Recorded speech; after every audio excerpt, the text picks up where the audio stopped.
പുതിയൊരു വീഡിയോയിലേക്ക് എല്ലാവർക്കും സ്വാഗതം. ഇന്ന് ലേസ് വെച്ചിട്ടുള്ള ഒരു നെക്ക് ഡിസൈനാണ് ഞാൻ ചെയ്ത് കാണിക്കുന്നത്. അതിനുവേണ്ടി ഇതാ ഒരു കുർത്തിയുടെ ഫ്രണ്ട് പോർഷൻ ഞാനിവിടെ കട്ട് ചെയ്ത് വെച്ചിട്ടുണ്ട്. പേപ്പർ ക്യാൻവാസ് വെച്ചിട്ടാണ് ഞാൻ നെക്ക് ഡിസൈൻ ചെയ്യുന്നത്. ഈ പേപ്പർ ക്യാൻവാസിൻ്റെ ബാക്ക് സൈഡിൽ ഇതാ ഇതുപോലൊരു ഗ്ലേസിംഗ് ഉള്ള ഭാഗം ഉണ്ടാവും. ആ ഭാഗം തുണിയിൽ വെച്ചിട്ട് നമ്മൾ അയൺ ചെയ്തിട്ടാണ് റെഡിയാക്കി എടുക്കുന്നത്. അപ്പോൾ ഇതാ ഇതുപോലെ പേപ്പർ ക്യാൻവാസ് ഞാൻ രണ്ടായിട്ടൊന്ന് മടക്കി ഇട്ടിട്ടുണ്ട്. എന്നിട്ട് നമുക്കിതിൽ മെഷർമെൻറ്റ്സ് മാർക്ക് ചെയ്യാം. അപ്പോൾ ഞാൻ എടുത്തിരിക്കുന്ന നെക്ക് വിഡ്ത്ത് 3.5 ഇഞ്ചാണ്. അത് ഞാൻ ഇവിടെ മാർക്ക് ചെയ്യുന്നുണ്ട്. അതുപോലെ നെക്കിൻ്റെ ഇറക്കം ഞാൻ എടുക്കുന്നത് 6.5 ഇഞ്ചാണ്. അതും മാർക്ക് ചെയ്യുന്നുണ്ട്. ആ 6.5 ഇഞ്ച് ഇതാ ഞാൻ ഇപ്പുറത്തെ സൈഡിലും കൂടി ഒന്ന് മാർക്ക് ചെയ്ത് എടുക്കുന്നുണ്ട്. എന്നിട്ട് ഞാനിതിലൊരു കർവ് ഷേപ്പുള്ള വി ആണ് ചെയ്യുന്നത്. അതായത് കറക്റ്റ് വി അല്ല, ചെറിയൊരു കർവ് ഷേപ്പ്. അതിനുവേണ്ടി ഇതുപോലെ നമുക്ക് ഫ്രഞ്ച് സ്കെയിൽ വെച്ചിട്ട് വരച്ചെടുക്കാം. അതിനുശേഷം ആ വരച്ചതിൽ നിന്ന് 1 ഇഞ്ച് റൈറ്റിലേക്ക് മാറി ഇതുപോലെ ഒന്ന് മാർക്ക് ചെയ്തെടുക്കുന്നുണ്ട്. എന്നിട്ട് ആ മാർക്ക് ചെയ്ത പോയിൻറ്റ്സ് എല്ലാം കൂടി യോജിപ്പിച്ച് വരച്ചിട്ട് നമുക്ക് ഈ ഒരു പീസ് കട്ട് ചെയ്തെടുക്കാം.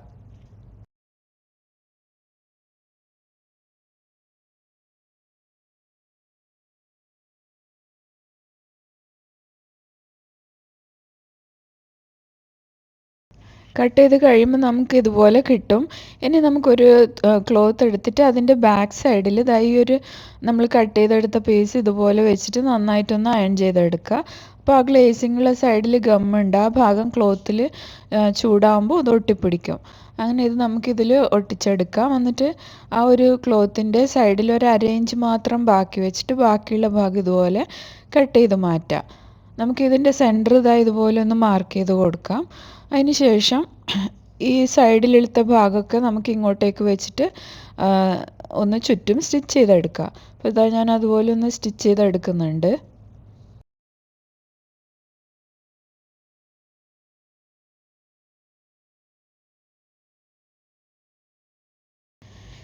ഇനി നമ്മൾ കട്ട് ചെയ്ത് വെച്ച കുർത്തിയുടെ പീസിൻ്റെ നല്ല വശത്ത് സെൻറ്ററിലായിട്ട് ഈ ഒരു പീസ് ഇതുപോലെ വെച്ചിട്ട് ഒന്ന് പിൻ ചെയ്തെടുക്കാം. അതിന് ശേഷം നമുക്കതിൻ്റെ നമ്മൾ കട്ട് ചെയ്ത് വെച്ച ആ വി ഷേപ്പ് ഉണ്ടല്ലോ, അതിൻ്റെ സൈഡിൽ ഞാൻ ഈ കാണിക്കുന്ന മാർക്കിങ്ങിൽ കൂടി സ്റ്റിച്ച് ചെയ്തെടുക്കുക. സ്റ്റിച്ച് ചെയ്തെടുക്കുമ്പോൾ ആ ക്യാൻവാസിൽ കൊള്ളാതെ അതിൻ്റെ തൊട്ടടുത്തുകൂടി വേണം സ്റ്റിച്ച് ചെയ്തെടുക്കാൻ.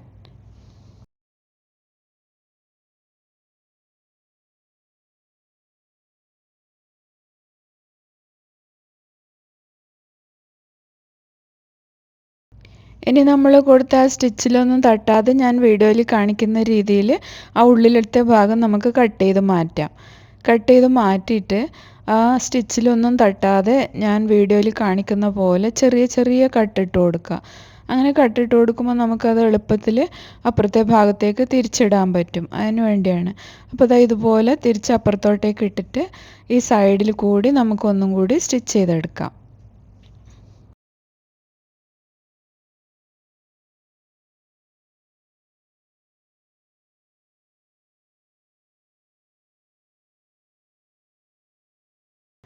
അപ്പോൾ നെക്കിൻ്റെ പോർഷൻ ഞാൻ ഇതുപോലെ റെഡിയാക്കി എടുത്തിട്ടുണ്ട്.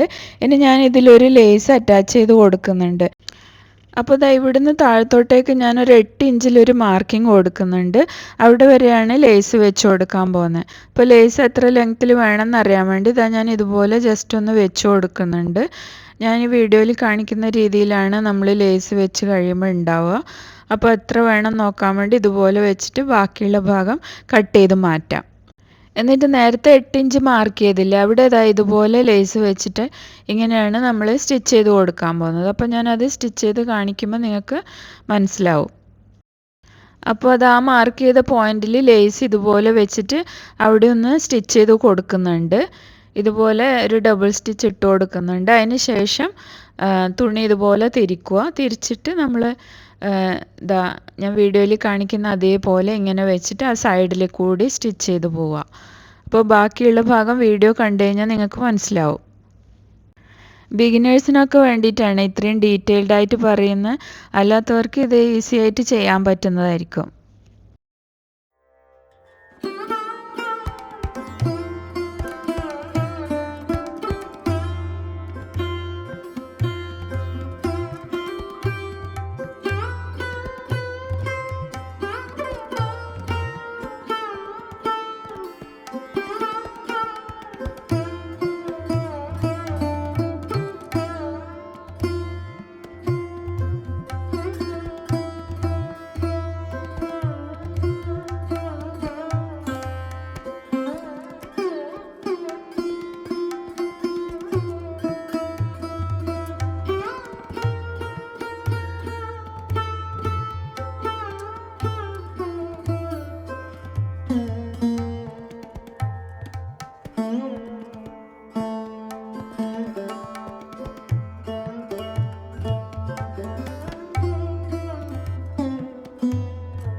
അപ്പോൾ ഇത് നെക്കിൽ ലേസ് അറ്റാച്ച് ചെയ്ത് കൊടുത്ത് കഴിഞ്ഞു. ഇതിൻ്റെ സ്ലീവ്സിലും അതുപോലെ കുർത്തിയുടെ താഴത്തെ ഭാഗത്തുമൊക്കെ ഞാൻ ആ ലേസ് അറ്റാച്ച് ചെയ്ത് കൊടുത്തിട്ടുണ്ട്. ഇതിൻ്റെ ഫൈനൽ ലുക്ക് ഇങ്ങനെയാണ് വരുന്നത്. ഇട്ട് കഴിയുമ്പോൾ ഇതുപോലെ ഉണ്ടാവും. അപ്പോൾ വീഡിയോ ഇഷ്ടപ്പെട്ടിട്ടുണ്ടെങ്കിൽ എൻ്റെ ചാനൽ ലൈക്ക് ചെയ്യാനും കമൻറ്റ് ചെയ്യാനും സബ്സ്ക്രൈബ് ചെയ്യാനും മറക്കരുത്. എത്രയും പെട്ടെന്ന് തന്നെ നമുക്ക് വീണ്ടും കാണാം.